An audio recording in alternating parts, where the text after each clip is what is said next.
Ano yan? Close the door. It is command or request. Command. Paano mo nasabing command yan? Lock the door eh. Close the door. I close the So door. it means nag-command siya na i-close mo yung door. Halimbawa, Noah's command that close that door. Di ba? Oh, close the door, it's command. So write command. Ito, Yan. Dito mo ilagay. yung mahaba. Oo. Command. Command ha, C-O-M-M-E-N-D. Command. A-M-D. Command. Ayusin mo pag sulat ng D. Kailangan mo siyang i-ano. Pagkasya. Pagkasya. Tama yung sabi mo. Okay. Naintindihan mo na yon. Close the door. Nag-command siya. Na? Okay. Number 2. Basahin mo. Stand up. Anong stand up? Ito oh.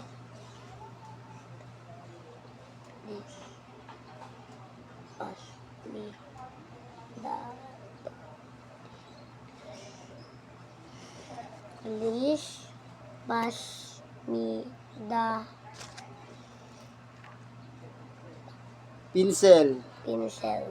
Okay. Ano yan? Command or request? Request. Paano mo na nasabing request yan?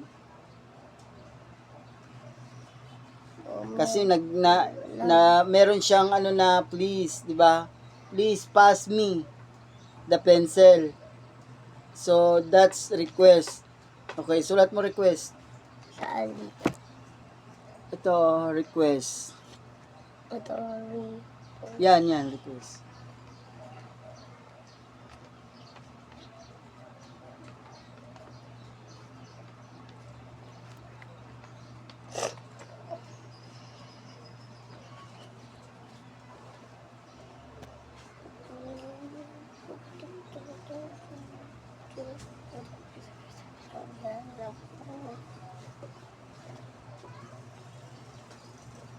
Tapos na.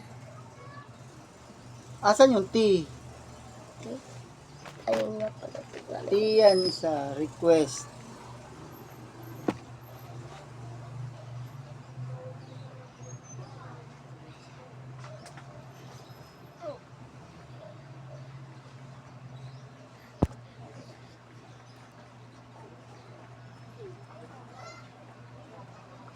Oh, 3, dali na. 3. Stand up. Stand up straight. Ano? Command or ano? Command. Oh. Sige, sulat mo yung command.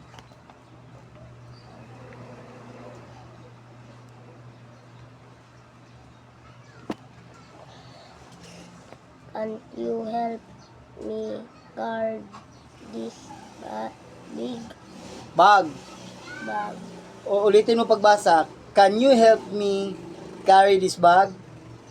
Pag may question mark, bag. Sige, ulitin mo. Can you help me Can you help me carry this bag? carry this bag? Carry this bag. Carry this bag?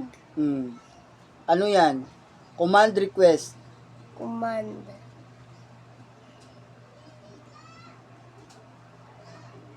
Command ba yan? Paano mo nagiging nasabing command? Ay ano?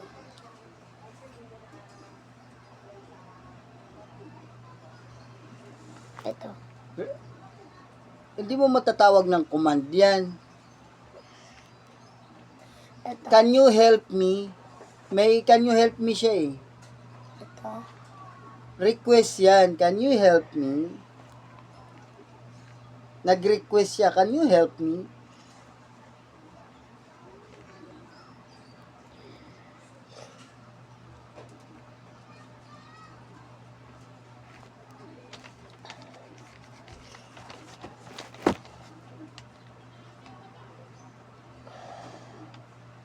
Wala pa din si kuya. Natatakot na ako di.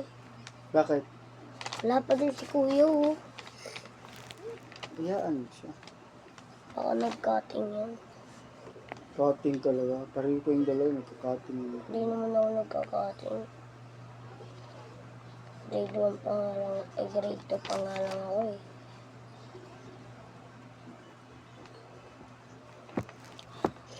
Sige na, sunod.